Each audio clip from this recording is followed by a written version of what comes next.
बच्चों, आज बड़ी प्रसन्नता की बात है, जिस पावन धरा पर मुझे आने का सुअवसर प्राप्त हुआ है। आलोट विक्रमगढ़, जिला रतलाम,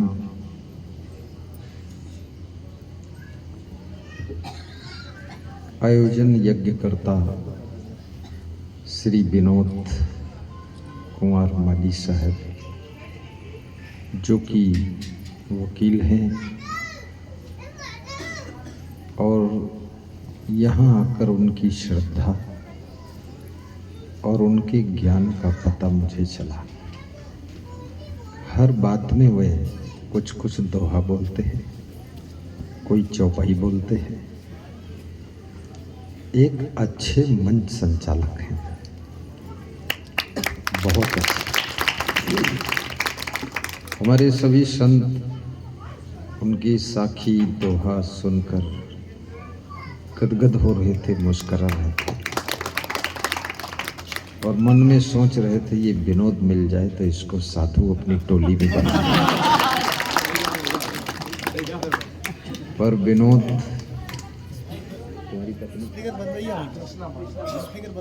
श्रीमती कृष्णा माली के भाग्य में विनोद थे, तो कृष्णा माली को मिल चुके हैं। अब उसी कार्यक्रम में लगे रहने थे उनको।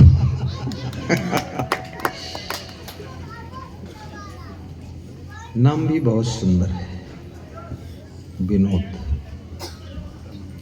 संसार में 3 प्रकार के लोग होते हैं।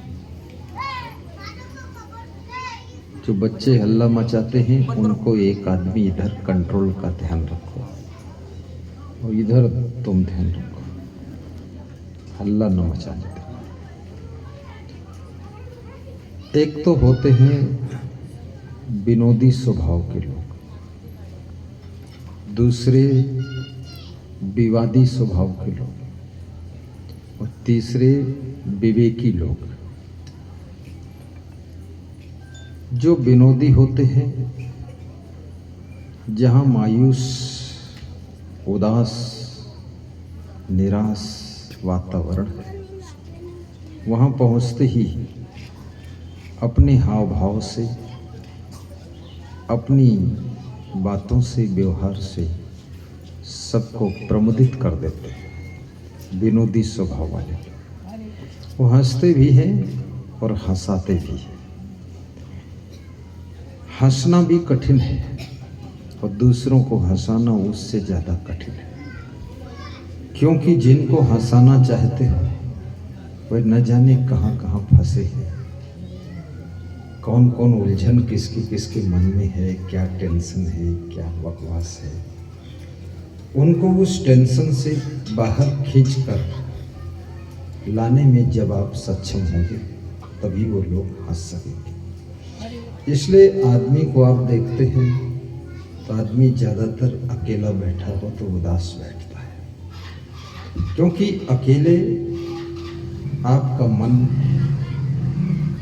उन चीज़ों को सोचता है जहाँ जहाँ कुछ माइनस पॉइंट है, जहाँ जहाँ तुम असफल हुई हो, जहाँ जहाँ तुम्हारा अपमान हुआ है, दुखी हुई हो, वो सब यादें मन करता है और उनको याद करके मन दुखी हो जाता है, उदास हो जाता है। अब इन सब दुख और उदासी से बाहर खींच के लाना और उसको खुश करना, ये बड़े पुण्य का कार्य है। ये पुण्य का कार्य है कि परिवार को भी खुश करो, समाज को भी खुश करो, स्वयं खुश रहो। जो लोग स्वयं प्रसन्न रहते हैं, श्री कृष्ण कहते हैं, वही लोग होते हैं जिनको आत्मज्ञान होता है। और आत्मज्ञान उनको होता है जिनके मन में श्रद्धा होती है। और आत्मज्ञान हो गया, इसकी पहचान क्या होती है? आत्मज्ञान की चर्चा करना, बात करना, लेख लिखना, कविता लिखना, आत्मज्ञान पर बोलना, स्पीच देना, ये सब एक अलग बात है। लेकिन आत्मानुभूति करना, आत्म साक्षात करना, उस व्यक्ति के क्या लक्षण होते हैं? अर्जुन ने श्री कृष्ण भगवान से पूछा है कि प्रभु, सब लोग शांति ढूंढ रहे हैं और जितना शांति ढूंढ रहे हैं उतना ज्यादा अशांत होते जा रहे हैं, ये शांति कैसे मिलेगी? तो श्री कृष्ण उवाच, भगवान बोले, श्रद्धवा लभते ज्ञानम तत्परः संयतेन्द्रिया, ज्ञानम लब्ध्वा पराम शांतिम अचिरेण अधिगच्छति। श्रद्धावान को ज्ञान प्राप्त होता है अर्जुन, और जिनको ज्ञान प्राप्त हो गया उनकी पहचान है, वे धार्मिक कार्यों के लिए, सामाजिक सेवाओं के लिए, देश के हित के लिए और जो मानव जीवन में कर्म करने के लिए जन्म हुआ है उसके लिए वह आत्माएं तत्पर हो जाती है, पीछे नहीं रहती। जैसे एक वकील होकर मुझे बुलाने में वो तत्पर हो गए और फिर उन्होंने विचार किया कि पुराना कोई मेंबर ढूंढा जाए गुरुजी का, तो कमल हटवाल को ढूंढा कि जहां हटवाल तो गुरु हटेगा ही नहीं, आएगा ही। भवानी मंडी से बुलवाया हूँ कि हटवाल को बुला लो, फिर गुरु से अपना निवेदन रखते हैं। लोगों ने मुझसे बताया था कि विनोद जी बड़े वकील हैं और मेरे साथ में हजारों वकील जुड़े हुए हैं, वकील, डॉक्टर और मिलिट्री के लोग और शिक्षक, ये बहुत ज़्यादा है। बाकी मरीज तो सब जुड़े हमसे, बीमार होते हैं वो तो सब हमारे साथ है, क्योंकि उनसे तालमेल बैठता है। कृष्ण कहते हैं जिनको आत्मज्ञान हो जाता है उनकी पहचान होती है कि वे शुभ कार्य करने के लिए तत्पर हो जाते हैं और शुभ कार्यों में, सत् कार्यों में हेल्प करते हैं, मदद करते हैं। जैसे यहाँ पर अपना अपना कार्य छोड़कर बहुत लोग आए हैं, आप ना आते, हम होते, विनोद जी होते, मंडप होता, तो हम सुनाते किसको? इस शोभा नहीं होती।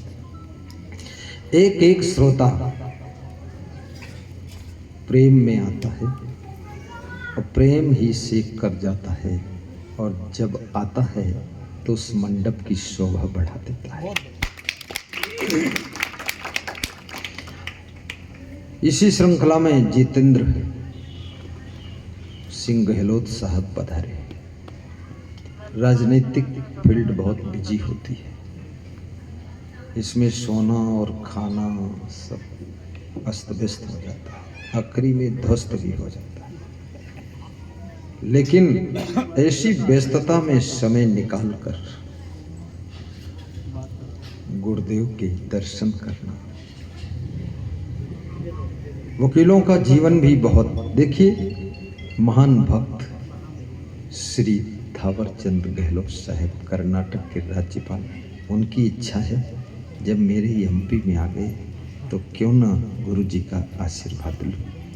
धन्य हो, आशीर्वाद देता हूँ, बोलो साहिब बंदगी, साहिब बंदगी। आज यहाँ कार्यक्रम था जी जी, और कल भी यहाँ कार्यक्रम है। वाह वाह। और कल भी था, कल इंदौर में था। अरे इसलिए आ नहीं पाया। अच्छा अच्छा। जी। यहाँ 500 लोग बैठे हैं, धन्यवाद दे दीजिए। आलोट में विनोद माली एडवोकेट के कार्यक्रम चल रहा है क्या? जी, प्रवचन चल रहा। प्रवचन के बीच में आपसे बात हो रही है, तो जो बैठे हैं लोग उनके मन में होता है कि थोड़ा हमको भी साहिब बंदगी कर दें। जी। कर दीजिए सबको, जितने बैठे धन्यवाद जी दीजिए। जी जी जी। हाँ करिए, माइक्रोफोन पे मोबाइल लगा दिए, चालू सब करो। चालू कर दिया, रेडी है सब। बिल्कुल आप खटका दबाइए, बंदूक रेडी, कारतूस रेडी। ठीक ठीक। परम पूज्य श्रद्धेय हसन साहब के चरणों में नमन करता हूँ। मंच पर विराजमान अन्य अतिथिगण और उपस्थित सब आशीर्वाद दाताओं, सहयोगी साथियों, भाई और बहनों, मैं भी आना चाहता था कार्यक्रम में, परंतु कल इंदौर में कार्यक्रम था, आज बेंगलोर में कार्यक्रम था और बड़ा कार्यक्रम था, इसलिए वहां नहीं आ पाया।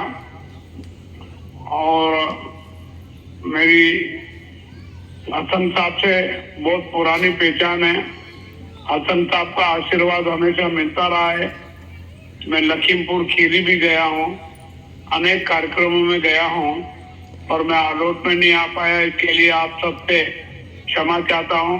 ताली बजाओ। आप सबको बंदगी करता हूँ, साहेब बंदगी, और भगवान से प्रार्थना करता हूँ कि आपका ये कार्यक्रम आनंद निर्विघ्न सफल हो और हसन साहब का आशीर्वचन आप सबको फले फूले और आप सुखी रहें, समृद्ध रहें, दीर्घायु रहें। इसी आशा और विश्वास के साथ मैं एक बार फिर से क्षमा याचना करते हुए मेरी बात को यहीं विराम देता हूँ। धन्यवाद। जय कबीर साहब की।